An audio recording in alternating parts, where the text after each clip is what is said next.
The new app is called Messenger Kids and allows children to video chat and message with family and friends. Facebook says kids between the ages of 6 and 11 are most likely to gravitate toward this app, which for parents, of course, brings questions. I genuinely believe that habits are best formed when kids are still impressionable and learning new things.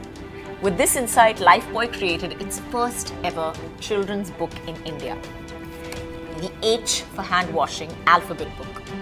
A book to ensure that H now forever stands for hand washing. National Food Regulator, the Food Safety and Standards Authority of India, has tied up with Amazon's virtual assistant, Alexa, to promote healthy eating habits.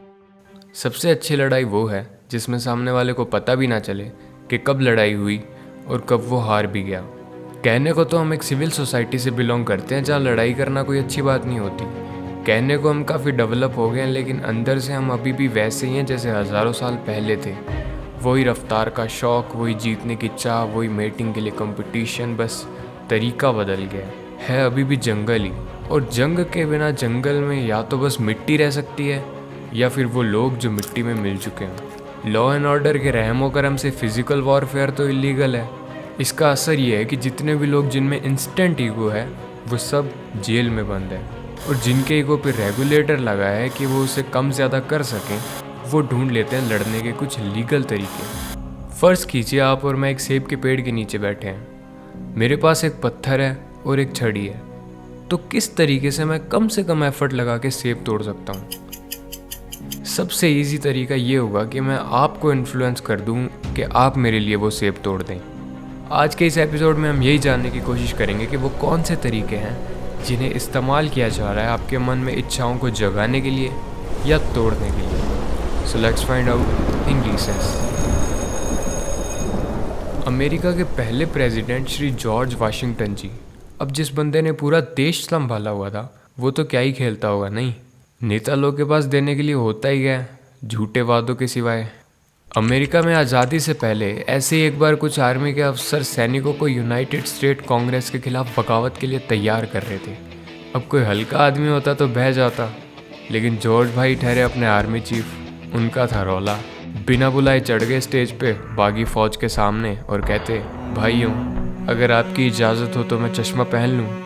देश की सेवा में पूरी उम्र लगा दी, बुढ़ापा आ गया, ठीक से दिखाई भी नहीं देता। ठीक 22 मिनट में सेना के आंसू निकलवा दिए, और विरोध शुरू होते ही खत्म हो गया यार। शुक्र है इंडिया में ऐसा नहीं होता। माता जी है अड़ोस पड़ोस के घरों में बर्तन साफ करना, पानी भरना, मजदूरी करना। अब कुछ ऐसे तरीके जिनको हम सुबह उठने से लेकर रात को सोने तक देखते हैं लेकिन ध्यान नहीं देते। जिस चीज़ में आपका पहले से विश्वास है, अगर उसमें मैं अपनी चीज़ भी जोड़ दूं ताकि आप मेरी चीज़ को भी करना चाहें या उस पर विश्वास करें, इसे ही हम एंकरिंग कहते हैं। अगर आपको एक्स पसंद है तो वाई भी एक्स जैसा ही है, आपको वाई भी पसंद आएगा। वन लास्ट टाइम, अगर आपको एक्स पसंद है तो वाई भी एक्स जैसा ही है, आपको वाई भी सही लगेगा। सॉफ्ट ड्रिंक्स के एडवर्टीजमेंट्स कैसे आते हैं? इसमें 20% एक्स्ट्रा शुगर और कैफीन जो आपको देगा ज़्यादा एनर्जी नहीं, वो दिखाते हैं कि कैसे हमारी ड्रिंक कूल लोगों की ड्रिंक है, और अगर आपको भी कूल बनना है तो चलो आज कुछ,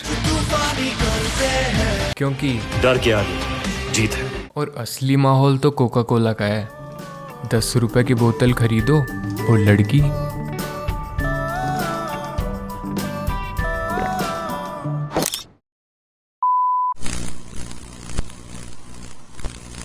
(1984) जॉर्ज ऑरवेल का एक फिक्शनल नॉवल, जिसमें राइटर एक ऐसी जगह की बात करता है जहाँ की गवर्नमेंट लोगों के थॉट्स शेप करती है एक नई लैंग्वेज की मदद से।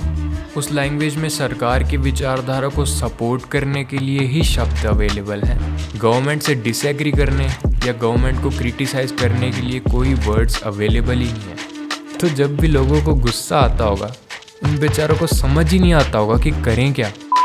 इसका यूज़ घरों में भी होता है। पेरेंट्स इस बात का खास तौर से ध्यान रखते हैं कि उनका छोटा बच्चा गालियाँ ना सुने, क्योंकि अगर एक बार गाली सीख ली तो ऐसा हो जाएगा मानो बंदर के हाथ में किसी ने बंदूक दे दी हो।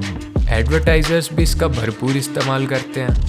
जब से रिसर्चर्स ने ये कुछ शब्द ढूंढ के निकाले हैं जो कि दिमाग में न्यूरॉन्स को लाइट अप कर देते हैं, आपको शायद ही ऐसी कोई एडवर्टीजमेंट मिले जिसमें इन शब्दों का इस्तेमाल ना किया गया हो। फेक ग्रास रूट सपोर्ट, ऐसा सपोर्ट जो सिर्फ ऑनलाइन दिखता है और पैसों से किराए पे लिया जाता है। 2001 में माइक्रोसॉफ्ट कॉरपोरेशंस ने पूरा इंटरनेट स्पैम करवा दिया ताकि कोर्ट में उन पे जो केसेस चल रहे हैं उन पे फैसला उनकी तरफ आए।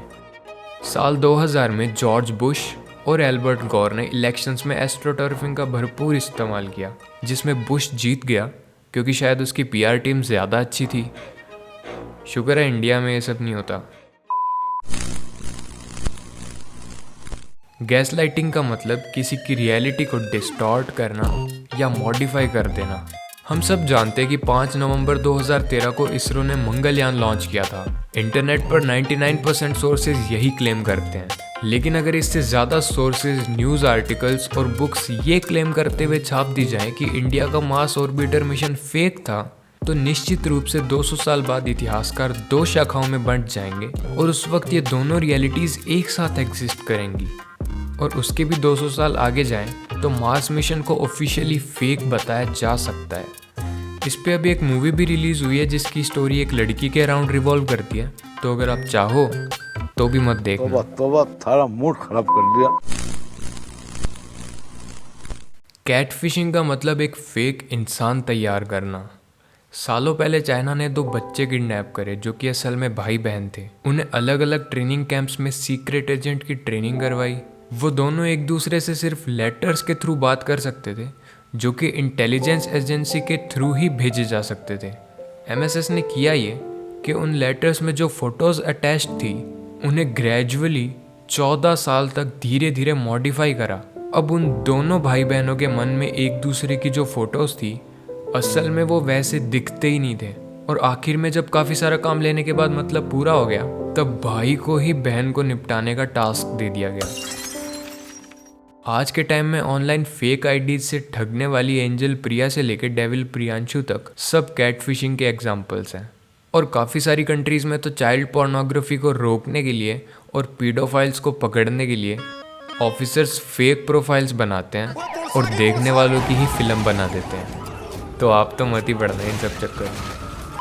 और मैं उम्मीद करता हूँ कि आप नेक्स्ट टाइम ऑनलाइन या ऑफलाइन किसी भी इंटरेक्शन में हिस्सा लेते समय थोड़ा ज़्यादा कॉन्शियस होंगे। तो बस आज के लिए इतना ही। आई नो कि वीडियो काफ़ी लेट आई है बिकॉज नेक्स्ट वीडियो थोड़ी बड़ी होने वाली है, तो उसी की प्रिपरेशन में टाइम लग गया। और अगर आपको ये वीडियो अच्छी लगी तो भाई नीचे सब्सक्राइब बटन है, उससे अपना ही समझो और देख लो जैसे आपको ठीक लगे। चलो मिलते हैं फिर। जमाना जाली आजकल, जमाना जाली, जमाना जाली।